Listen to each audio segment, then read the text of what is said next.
Hello, and welcome to my video about absolute value problems. My name is Daniel Bowers, creator of atutor.xyz. You can find more helpful aids there at that website.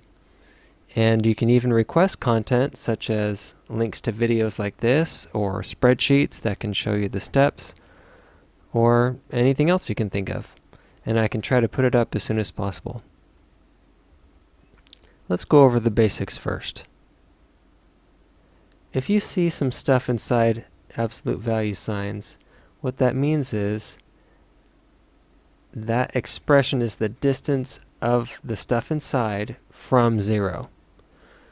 For example, this expression can be read as the distance of 3x minus 10 from 0 equals 4. There are 2 points that are a certain distance from 0.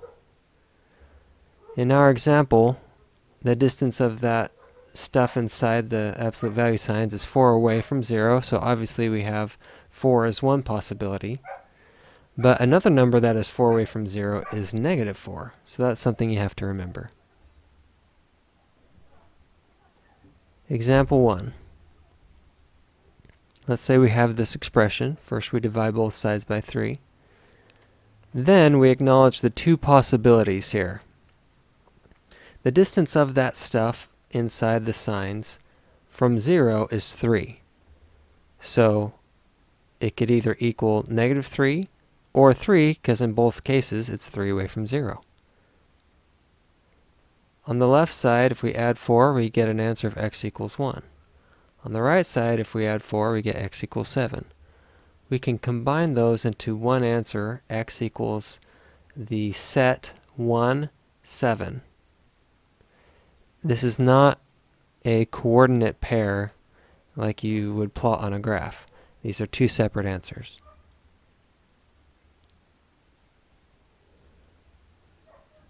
Let's multiply both sides by 5. The distance of 6 plus 2x from 0 is 20. So that means there's 2 possibilities. It could either be equal to negative 20 or equal to 20, because in both cases that is a distance of 20 from 0.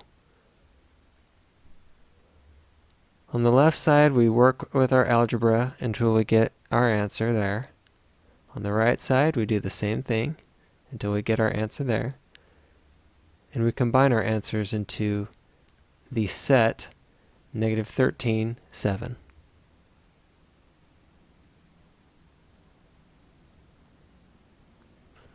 This is a tricky situation, but it's totally doable. There are 2 possibilities here.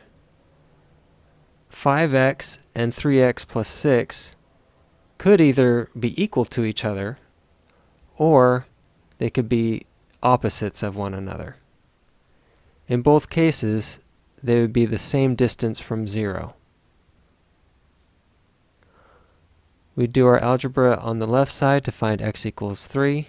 We do our algebra on the right side to find x equals negative 3/4.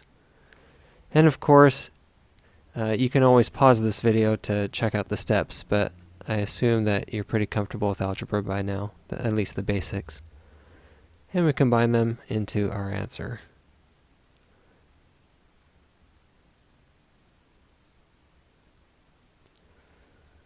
In this case, there are 2 possibilities, either negative 5 times x minus 3 is equal to the expression on the left, or it could be equal to the opposite of the expression on the left, which we signify with a negative sign out front. We do a little algebra. Now let's focus on the left side. 5x over 4 could equal either the right side of that expression, negative 5 halves times x minus 3, or it could equal the opposite of that, so 5 halves times x minus 3.